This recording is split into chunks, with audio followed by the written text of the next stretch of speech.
Thanks for tuning in. I'm Michael Watson, and this is the InfluenceWatch podcast. In this episode, more wheels fall off at the SPLC, we tell the story of the money behind the effort to ditch the Electoral College, and the ramifications of the Janus decision, securing government workers' rights not to support unions they oppose, continue to be determined. If you thought firing its founder, Morris Dees, was a bad sign for the Southern Poverty Law Center, the subsequent weeks have shown that the far left's supposed watchdog of hate groups is going through a full-blown omnishambles. Since Dees' ouster, which we covered last week, SPLC President Richard Cohen and SPLC Legal Director Rhonda Brownstein have both resigned. For whatever it's worth, Cohen was paid $350,000 and Brownstein was paid $213,000 in 2017. Cohen stepped down, citing his responsibility for overseeing what SPLC employees called a, quote, toxic workplace environment. The SPLC's left-wing workforce also complained about the prominence of white senior leadership. Dees, Cohen, and Brownstein are all white. The SPLC had faced additional criticism from both left-wing and right-of-center sources for its substantive claims about hate groups. Conservatives have hit the SPLC for attacking mainstream conservative organizations like Alliance Defending Freedom, which we called by its former name Alliance Defense Fund last week. We regret the error. And equating these mainstream conservative groups to violent extremist groups. Meanwhile, left-wingers, and I commend an article in the Radical Left magazine Current Affairs on this subject, are also questioning the utility of SPLC's ever-growing list of hate groups, finding that upon further examination, it includes a number of groups that are either apparently defunct or not actually organized fonts of radical extremism. SPLC is in many ways a fundraising factory, taking money that could go to potentially worthwhile efforts. The Southern Poverty Law Center's annual budget is larger than that of the South Carolina State-Level Indigent Defense Commission.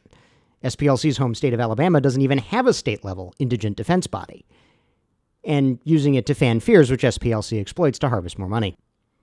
In response to the shambles in its top-level leadership, SPLC has hired Tina Chen, a lawyer focusing on diversity issues and an Obama White House veteran who served as then First Lady Michelle Obama's chief of staff.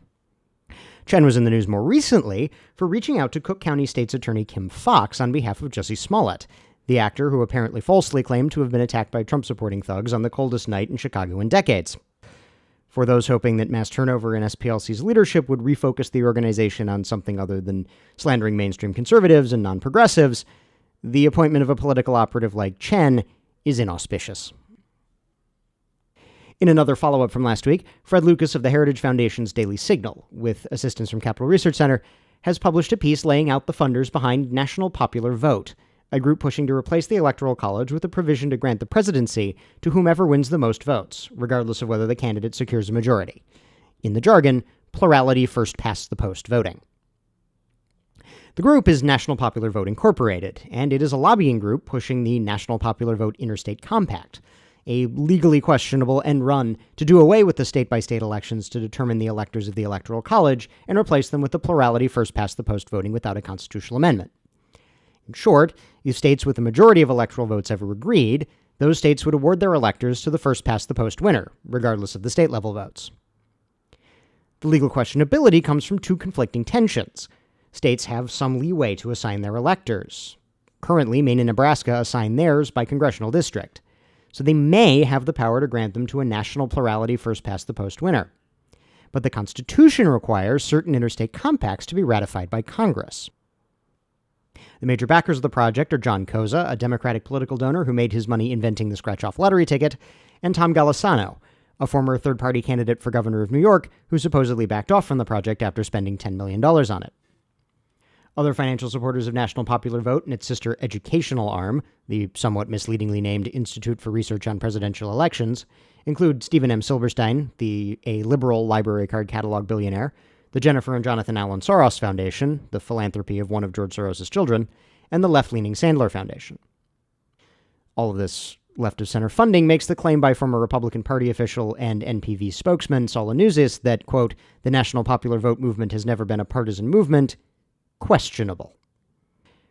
For his part, Anuzis was paid $120,000 in 2017 by Institute on Research for Presidential Elections, National Popular Vote's sister organization, according to tax records. Gets even more questionable when one considers that the organization's secretary, Chris Pearson, is a sitting member of the Vermont legislature for a left-wing minor party and is a former aide to socialist U.S. Senator Bernie Sanders. As we noted last week, using the so-called National Popular Vote would actually be uncommon among large and rich democracies. Only the Philippines, Mexico, and South Korea use it. Other democratic countries, whether they use a consensual system, a proportional system, or a constituency-based system — the Electoral College is a constituency-based system — all seek to balance the need to form an effective government with the need to represent diverse factional and geographical interests. And in our final item, the government worker union AFSCME prematurely declared victory over the Janus Employee Rights Supreme Court decision, announcing that, quote, "In overwhelming numbers, AFSCME members have blunted the attacks of the wealthy special interests and chose to stick with their union." In fact, total workers paying into AFSCME coffers fell by 82,000, with a bump of 18,000 retiree members only partially offsetting the loss of 110,000 forced union fee payers liberated by Janus. Before we go further, it's important to identify what Janus actually did and put it into perspective. 27 states already had right-to-work laws, allowing employees not to fund the union. Janus had no effect there. Only about half the country even saw an effect from the decision. Janus had no effect on collective bargaining or union organization, like Wisconsin's 2011 Act 10 reforms, passed under then-Governor Scott Walker. This reduced the Janus decision's ability to lower union membership simply by existing. State and local employment increased over the 2017-2018 period. Since large numbers of state and local employees are unionized by default, this would be expected to increase union membership. Despite that, AFSCME lost paying employees anyway. It's important to note that the unions have been fighting to reduce even these modest effects. In states controlled by union-backed Democrats, government worker unions are pushing bills designed to keep money equivalent to forced dues flowing and ensnare unwilling employees into continued dues payments. Washington State considered a bill that proposed, quote, allowing unions and government employers to force public employees to pay union dues, threaten to terminate public employees for failing to pay dues, or lie to employees to get them to agree to pay dues without facing any legal liability under state law, according to the Freedom Foundation, an employee rights advocacy group. The Oregon House passed a bill allowing unions to obtain dues authorizations over the phone, while requiring whatever opt-out conditions they chose to set through a collective bargaining agreement. And in government, the union is often negotiating with public officials it paid to elect. And California's largest teachers union faces a lawsuit from the Freedom Foundation challenging a union rule requiring employees wishing to revoke dues deduction authorization to do so in a narrow annual window, contradicting the clear language of Justice Alito's Janus ruling, which states, quote, neither an agency fee nor any other payment to the union may be deducted from a non-member's wages, nor may any other attempt be made to collect such a payment unless the employee affirmatively consents to pay. Throughout the history of right-to-work provisions, they have not ended unions, and union supporters who claimed that Janus would decimate unions were being misleadingly literal. AFSCME lost slightly less than 1/10 of its paid representation. Where government worker unions have seen steeper declines, Oregon and Washington being two states where this has happened, it has been with the support from aggressive pro-employee rights campaigns, like those conducted by Freedom Foundation, which has canvassed the states informing government workers of their Janus rights.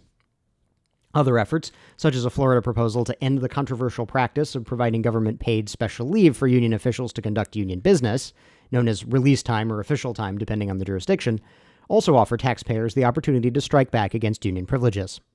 Justice Alito has made his ruling. It is now time to enforce it. That's our show for this week. If you're listening to this on YouTube, we encourage you to subscribe on iTunes or Stitcher, and if you have subscribed, thank you, and please leave us a 5-star rating. We'll see you next week.